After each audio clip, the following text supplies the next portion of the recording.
There's no topic that starts bickering and input from parents and general squabbling online than technology and kids. If you're a parent, I'm sure you've got lots of opinions about how much tech your child should have access to and when. And I'm sure you've heard a lot of opinions about that too.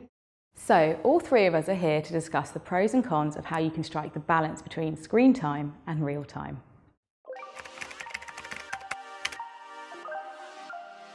Let's start with us, the parents, because let's face it, our kids learn everything from us, except that rude word. They definitely didn't learn that from me. 60% of Mumsnetters admitted they looked at their phones fairly often throughout the day, and 13% said they use their phone all the time, like now perhaps. Researchers in the USA have coined the term technoference, which is when technology interferes with you spending time with your child. 59% of Mumsnetters said it's happened to them. Studies have shown that high levels of technoference can lead to younger children being prone to restlessness, bickering, frustration and outbursts of temper. Don't get me wrong, checking a message from your other half when you're with your kid is not exactly going to disrupt their childhood. But be honest with yourself, how often does your phone or tablet get in the way of parenting? If it's becoming a daily or hourly occurrence, maybe it's time to set some limits. So what about the kids themselves? Are their brains going to rot in front of the computer screen, or are you making them computer literate? It's hard to say because the tests are coming up inconclusive. It's more about the context rather than the raw amount of screen time. One study says it's all about sharing and exploring the digital world together, rather than just handing over an iPad and expecting them to just get on with it, which kind of makes sense if you think about it. So if you know if there's an app or game that your child enjoys, why not get involved? Even if it means being soundly beaten at Fortnite.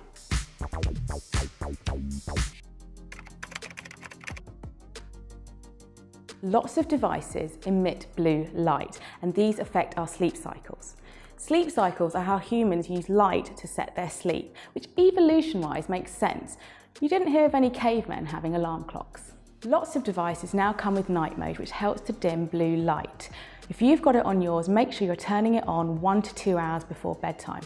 Or why not consider an electronic cutoff for all the family, and that includes you. The Mumsnet thread can wait until the morning. So what about phones? When should your child get their first one? Nothing splits a room quite like this. Obviously, context matters. If you live in a small village or a town and you walk your child to school, the need might not be as pressing as for a child who takes public transport and lives in a big city. On average, a child gets their first phone at 10, but you need to decide when it would be useful for you to be able to get hold of them or for them to be able to organise their own social lives. It might be worth chatting with your child's friends' parents as well, so that you can decide as a group. It just takes one to crack before you start hearing, "But Johnny has one, life is so unfair." So if you're going to get your kid a phone, O2 have a really good scheme, which we're on. Your child's phone comes with a Custodio app, which means you can monitor what websites they're going onto and prohibit ones that you don't really want them to be seeing.